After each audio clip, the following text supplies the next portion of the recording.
Bonjour et bienvenue dans cette 9e session de la formation Walk in Love. Je suis heureux de vous retrouver, 9e et avant-dernière session de cette formation. Et aujourd'hui, on va parler de quelque chose d'important puisque nous allons parler, après avoir beaucoup enseigné sur ce qu'était la rébellion, le contraire de l'amour. Aujourd'hui, je vais vous donner des solutions si vous vous êtes reconnu dans l'une de ces situations. On a défini ce qu'était la rébellion, on a vu qu'à chaque fois, c'était vraiment le contraire de l'amour. Et il est vraiment important que si vous entendez sa voix, vous n'endurcissiez pas votre cœur, mais que vous puissiez répondre à la parole de Dieu. Plus nous répondons sérieusement à la parole de Dieu et de tout notre cœur, plus le Seigneur pourra nous amener loin. Mais si nous faisons semblant de ne pas avoir entendu, ou alors que cela ne nous concerne pas, malheureusement, nous allons stagner, nous allons nous refroidir, et nous allons tomber, comme nous l'avons vu dans la session précédente, dans la confusion. Alors, nous sommes d'accord, nous devons marcher dans l'amour. Nous devons marcher dans l'amour et si vous avez réalisé que vous êtes passé à côté du but, et peut-être ce n'est pas vous, mais vous aurez l'occasion d'encourager un frère, une sœur dans le cheminement de votre vie avec le Seigneur, à travers les conseils que je vais vous donner, il est important de faire quelque chose par rapport à cette situation. Par son orgueil, un homme peut tout perdre du jour au lendemain. Un feu peut tout brûler en une nuit.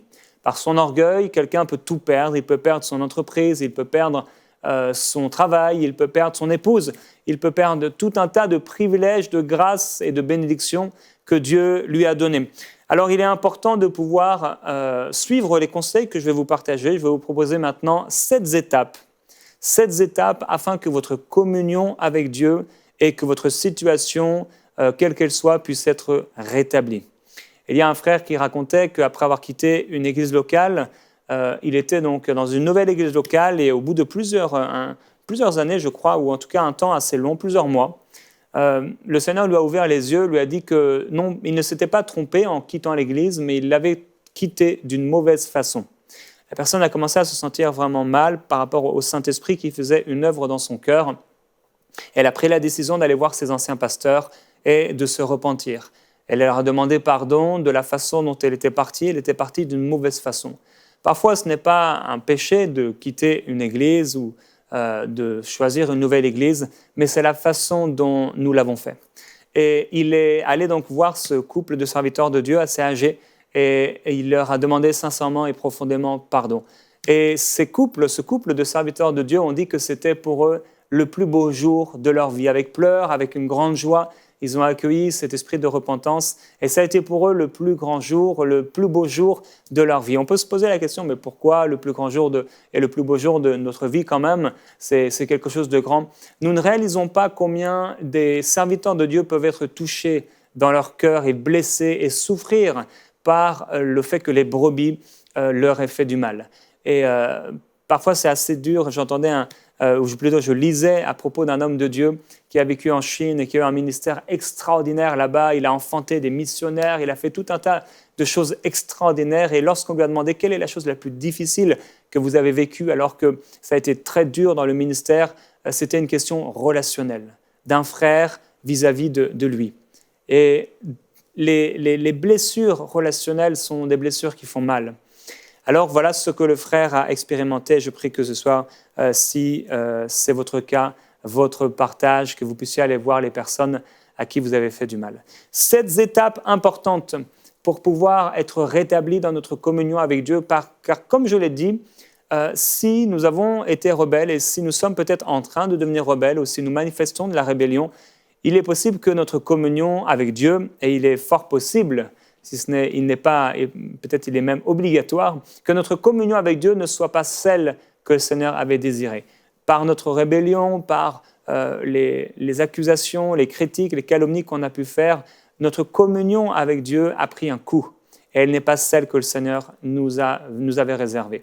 Alors, la première étape importante pour changer tout ça, c'est se décider à changer. Et pour se décider à changer, c'est vraiment une décision profonde. Une décision violente, une décision du cœur, je dois changer. La Bible dit « Je suis vivant, dit le Seigneur l'Éternel, ce que je désire, ce n'est pas que le méchant meure, mais c'est qu'il change de conduite et qu'il vive. Revenez de votre mauvaise voie. Pourquoi mourriez-vous, maison d'Israël ?» Dieu veut qu'on puisse changer. Et donc la première étape, c'est se décider à changer. Si on ne se décide pas à changer, si on ne prend pas de décision radicale, alors notre situation va ne faire que s'empirer. La rébellion devrait se traiter comme si vous aviez une famille de démons dans votre cœur ou dans votre âme, comme si vous aviez une famille de démons qui vous oppressait. Qu'est-ce que vous feriez à ce moment-là? Vous prendriez une décision radicale parce qu'aucun démon n'a de place dans votre vie. Et de la même façon, la rébellion n'a pas de place dans votre vie. Elle a pour source Satan, c'est Satan qui lui a donné naissance, elle n'a rien à faire dans votre cœur. Première étape, décidez-vous et de tout votre cœur à changer. Soyez donc radical et soyez vrai vis-à-vis de votre péché et ça amène à la deuxième étape, avouer son péché. Il est tellement important, et cette étape est importante parce qu'on peut prendre la décision, ok, ouais, je vais changer, voilà, je réalise que j'ai fait du mal, mais on ne veut pas avouer sincèrement quel est notre péché. Et c'est vraiment une triste réalité, c'est que beaucoup de croyants ne veulent pas avouer leur péché. Ils ne sont pas sincères. Et beaucoup de gens, j'ai reçu tellement de témoignages par rapport à ce livre, des gens qui ont lu le livre et qui ont vraiment été touchés par le Saint-Esprit. Beaucoup ont pleuré, beaucoup se sont repentis devant Dieu, ont vécu des restaurations avec le Seigneur. Et je ne peux rendre que gloire à Dieu pour cela, c'est son œuvre. Et tout cela passe parce que tout cela s'est passé parce que ces personnes ont pris la décision de changer, mais elles ont avoué leur péché. Si je n'avoue pas mon péché, je ne serai pas pardonné. Alors, beaucoup entendent cet enseignement et entendent même, d'une manière générale, la parole de Dieu et ne l'écoutent parfois que pour les autres. Et lorsqu'ils entendent des choses, etc., ils s'imaginent que c'est les autres. Mais eux aussi, et c'est d'abord pour eux que la parole de Dieu a été envoyée. Et je voudrais vous encourager à être honnête et sincère par rapport à ce que vous avez entendu. Vous êtes peut-être un serviteur de Dieu, vous êtes peut-être un chrétien depuis 20, 30 ans, 5 ans, ou peut-être vous venez tout juste d'être sauvé, mais il est important d'être honnête et sincère par rapport aux vérités de la parole de Dieu et par rapport à la vérité que le Saint-Esprit a voulu vous enseigner à travers cette série de In Studio. Donc, avouez votre péché. Et en écrivant ce livre, en discutant à propos du livre que j'ai écrit, Annabelle m'a posé une question étonnante. Elle m'a dit, mais finalement, est-ce que tu penses vraiment qu'un rebelle peut changer? Ça m'a un peu choqué cette question et je comprends le pourquoi de cette question. C'est parce que beaucoup ne veulent pas changer. Beaucoup refusent de changer. Et nous pouvons le voir à travers toutes les Écritures.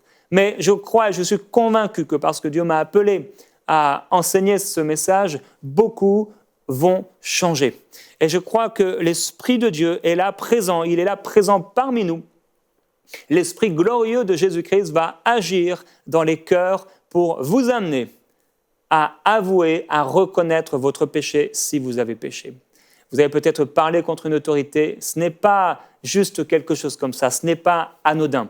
Rappelez-vous, le roi Osias n'a pas pris comme ça et il n'est pas entré dans le temple pour offrir du parfum sur l'autel, des parfums juste d'une manière anodine. Non, il s'est dit, moi je suis roi, ça fait maintenant 52 ans que je sers Dieu, si je veux offrir du parfum sur l'autel des parfums, eh bien je vais le faire. Eh bien beaucoup ont fait ça dans l'Église, ils sont là depuis des années, ils ont commencé et ils comprennent, ils connaissent l'Église, etc. Ils connaissent le fonctionnement et ils commencent à prendre une position qui n'est pas la leur. Et comment ils prennent cette position? Ce n'est pas en montant sur l'estrade et en allant derrière le pupitre, mais c'est en montant sur l'estrade de la critique et de la calomnie. Ils critiquent et ils calomnient et ils se font les juges du serviteur de Dieu et il ne faut pas que ce soit vraiment votre cas. Alors, dans Jérémie au chapitre 2, Dieu dit « Comment oses-tu dire « Je ne me suis pas souillé » et je n'ai pas été vers les Baals. Va observer dans la vallée les traces de tes pas. Reconnais ce que tu as fait. Tu es une chamelle écervelée qui va, tu gambades ici et là, une ânesse sauvage qui a l'habitude de vivre dans les steppes désertes. Le feu de sa passion lui fait renifler l'air. Qui pourrait réfréner l'ardeur de ses désirs? Tous ceux qui la recherchent n'auront pas à se fatiguer, car ils la trouveront quand elle est en chaleur. Alors, ce passage présente vraiment l'image d'une personne qui a péché, mais qui refuse d'accepter son tort et qui, à la première occasion, va retomber dans son péché. Et c'est ça qui est terrible, c'est si nous n'avons pas, nous allons retomber dans les mêmes systèmes de péché. Mais l'aveu de notre péché va rendre notre cœur contrit, comme le cœur de celui dont Jésus a parlé et qui, dans la prière, n'osait même pas lever les yeux vers le ciel, un peu comme le fils prodigue qui dit « Ô Dieu, aie pitié du pécheur que je suis ». Rappelez-vous que celui qui ne reconnaît pas ses fautes ne sera pas pardonné. Et dans Jérémie toujours, Dieu dit, malgré tout cela, tu dis, moi je suis innocente. La colère divine va certainement se détourner de moi. Et Dieu dit, eh bien, moi je vais te juger parce que tu prétends que tu n'as pas commis de faute. Et on pourrait se cacher derrière la grâce. Oui, Dieu m'a pardonné, c'est pas grave, Dieu a oublié. Non, il est important de demander pardon. Il est important d'avouer son péché. Si c'est quelque chose dans lequel je reviens régulièrement, il est vraiment important de se décider à changer et d'avouer son péché.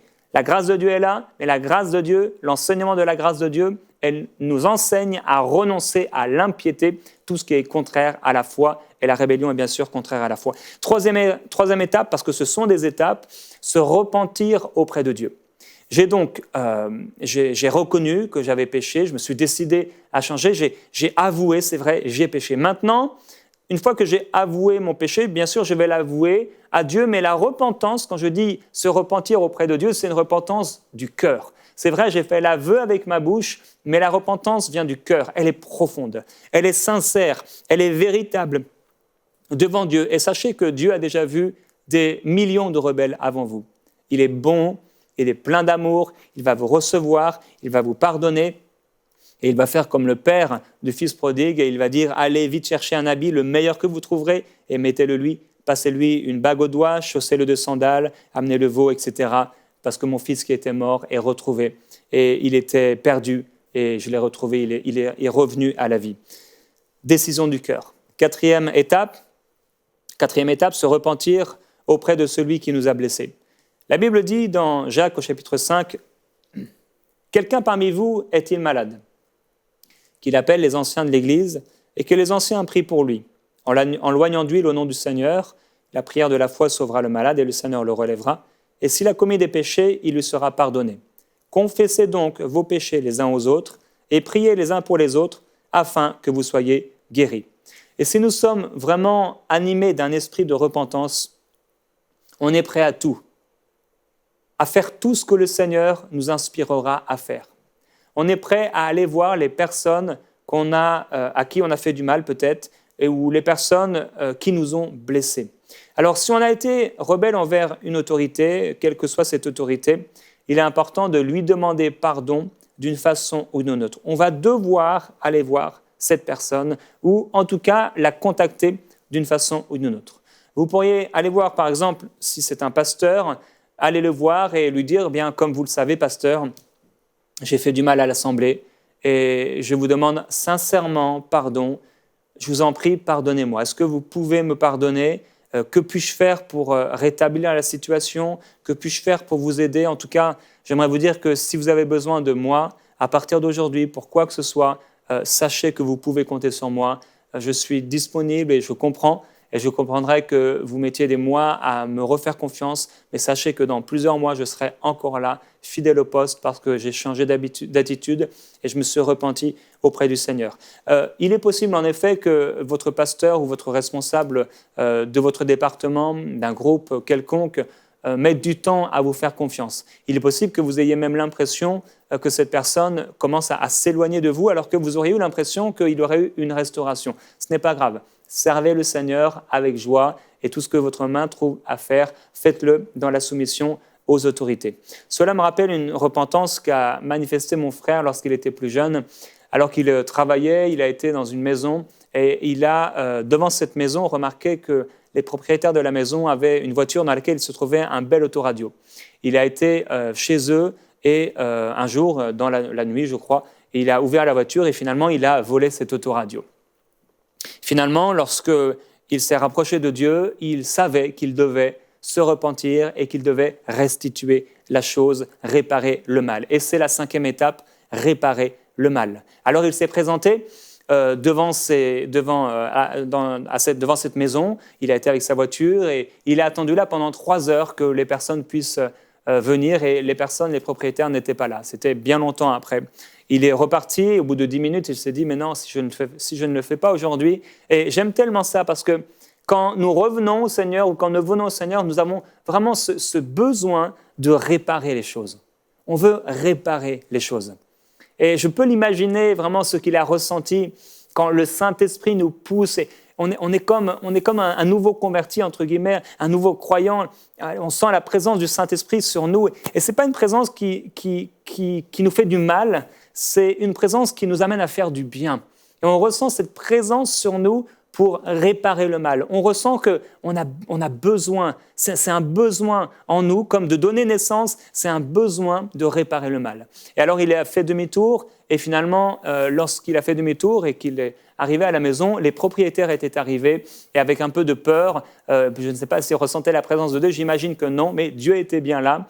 Il a frappé à la porte, on lui a ouvert, il a expliqué la situation, et les gens ont été vraiment très surpris de cet aveu, de cette repentance, et ils ont été touchés. Ils ont été touchés par la repentance de mon frère. Je donne d'autres exemples dans le livre par rapport à la réparation du mal, mais il est important de faire une chose, c'est de réparer le mal. Et certaines personnes se disent, eh bien moi, j'ai reconnu que j'avais péché, j'ai avoué, je me suis repenti auprès de Dieu, mais de là à réparer le mal, ce n'est pas grave, bon, si j'ai volé, si j'ai fait ceci, je ne vais pas écrire de lettres, je n'ai pas besoin de recontacter le pasteur, Dieu connaît mon cœur. Eh bien, cette personne-là montre et prouve que de la même façon qu'elle était l'autorité, qu'elle était le guide et qu'elle savait par elle-même, elle décidait d'elle-même de critiquer, de calomnier, de juger, elle se faisait un chemin. De la même façon, elle montre encore aujourd'hui que les choses n'ont pas changé. Elle est en train par elle-même de continuer à creuser, à faire son chemin. Elle prouve par là que son cœur n'est pas un cœur repentant.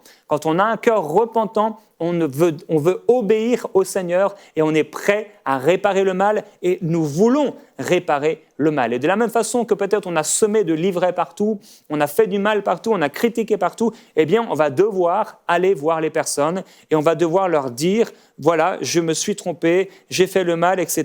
Et on va devoir partager notre expérience de repentance autour de nous. Alors on va devoir réparer le mal. Et si nous avons parlé à des gens, à des frères, à des sœurs contre le pasteur, peut-être nous sommes associés, nous sommes devenus amis comme Hérode et Pilate contre Jésus, sont devenus amis ce jour-là, peut-être on est devenus amis, on s'est rapproché avec des frères et des sœurs parce qu'on critiquait les autorités, eh bien il est temps à ce moment-là de réparer le mal, de les appeler, de communiquer avec eux d'une façon ou d'une autre et de pouvoir leur dire, eh bien sache que tu as peut-être encore ta position, mais le Saint-Esprit m'a changé, le Saint-Esprit m'a touché et je voudrais te dire que j'ai demandé pardon à Dieu d'avoir critiqué notre pasteur. Il est peut-être faible comme je le suis, il est un homme comme je le suis, mais Dieu m'a montré qu'il n'est pas bon de critiquer ses autorités et je me suis profondément repenti. Je voudrais te dire que j'aime mon pasteur et que j'ai changé, mon cœur a été changé par le Seigneur. Alors vous pourriez écrire ceci, vous pourriez aller voir une personne ou les personnes à qui vous avez parlé d'une mauvaise façon de vos autorités. Allez voir toutes les personnes que Dieu mettra sur votre cœur, c'est vraiment important. Donc en souhaitant corriger cette situation, il est probable aussi que l'Esprit vous pousse à rompre certaines relations. C'est quelque chose qui peut arriver.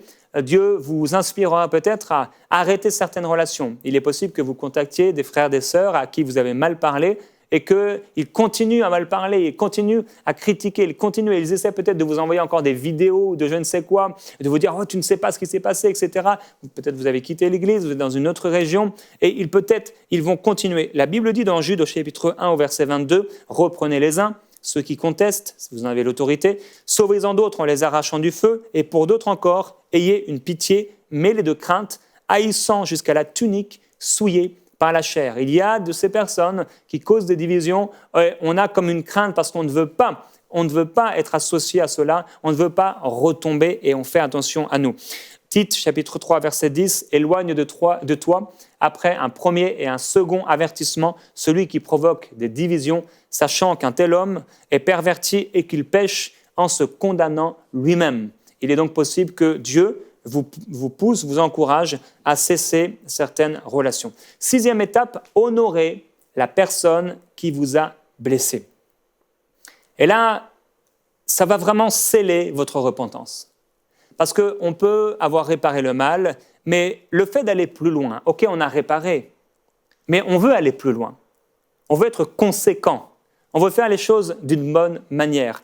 En honorant la personne qui vous a blessé, vous n'allez pas seulement, entre guillemets, faire demi-tour à ce que vous étiez auparavant, mais sur ce nouveau chemin, vous allez commencer à semer des bonnes choses sur ce chemin. Vous allez commencer à faire du bien sur ce chemin de la repentance. Et si vous trouvez que c'est trop, oh non, attends maintenant, honorer la personne qui vous a blessé, je ne pourrais pas faire ça, eh bien, que dans la prière, vous puissiez vraiment demander au Seigneur la force nécessaire de pouvoir le faire. Il vous a comblé de son amour, alors je prie que vous ne soyez pas un obstacle à l'amour de Dieu et à la manifestation de l'amour de Dieu dans votre vie. Et puisque vous avez passé du temps peut-être à détruire, vous devez passer maintenant du temps à construire. Puisque vous avez passé du temps à déshonorer, vous devez passer du temps à honorer. Si vous avez passé du temps à critiquer, vous devez passer du temps à faire du bien. Peut-être vous avez passé du temps à voler, vous devez passer du temps à donner. Faites un bon choix, le choix d'honorer, le choix de faire du bien. Alors, comment on peut honorer une personne de façon concrète? Il est possible qu'un ministère vous ait servi pendant des années.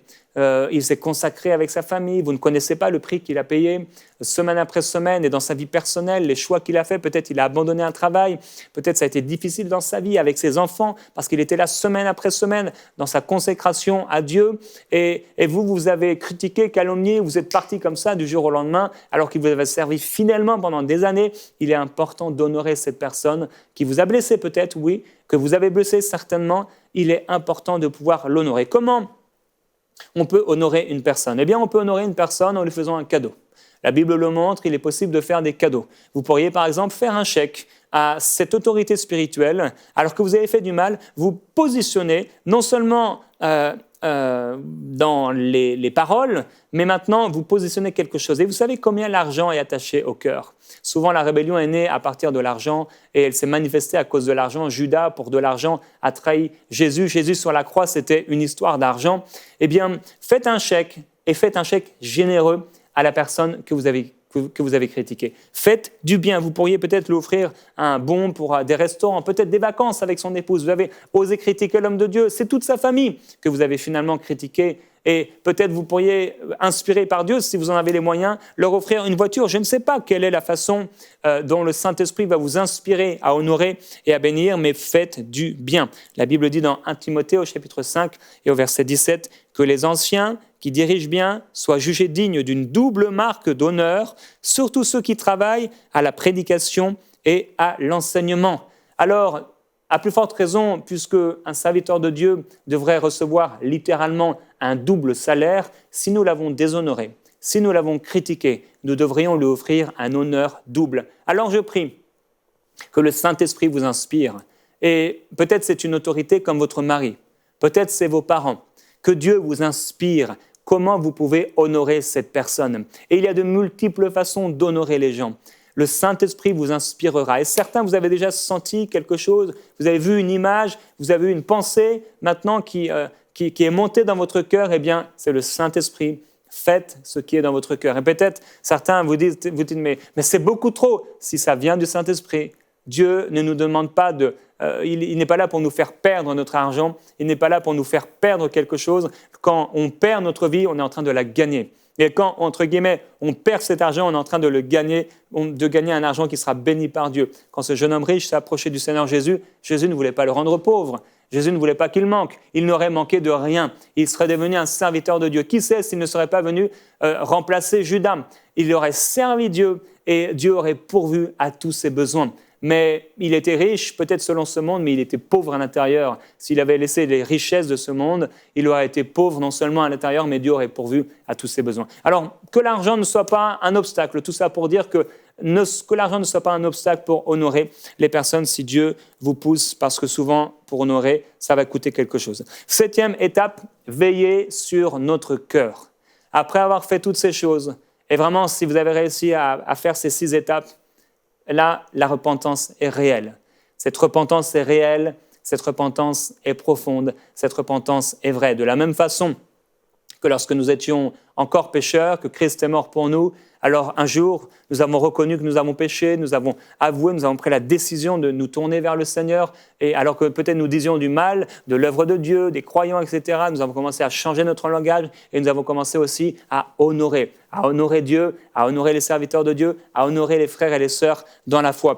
Et maintenant, il faut veiller sur notre cœur.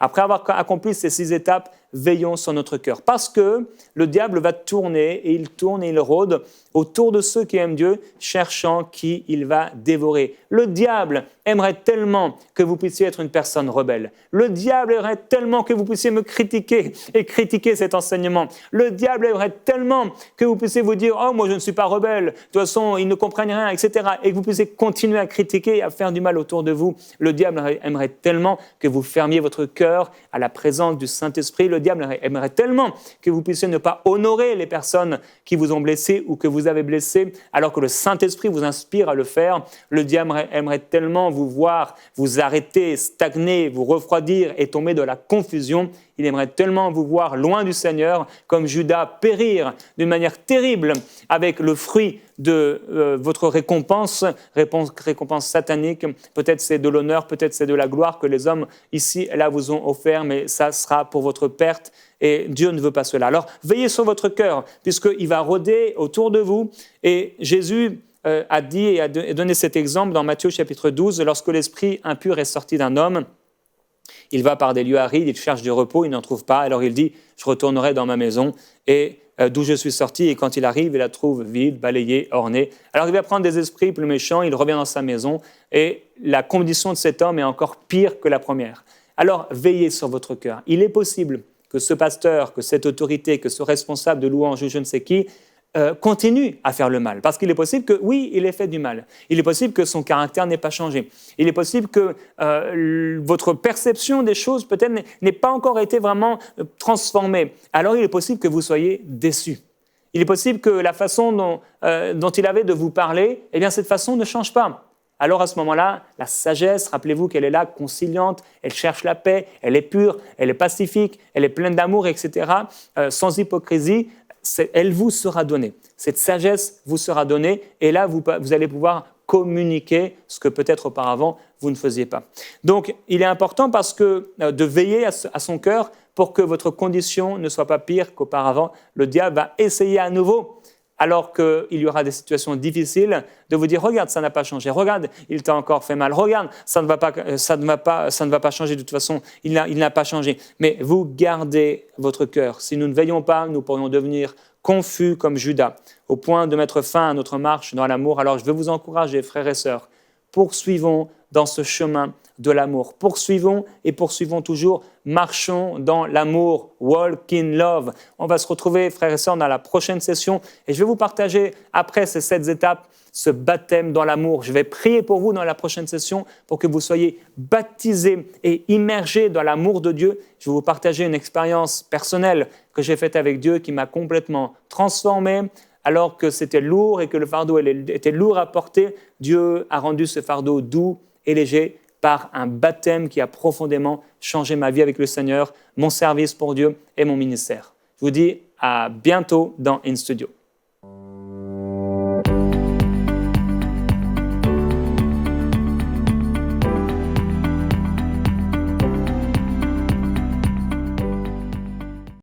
Découvrez le nouveau livre de Jérémy Sourdril, Walk in Love.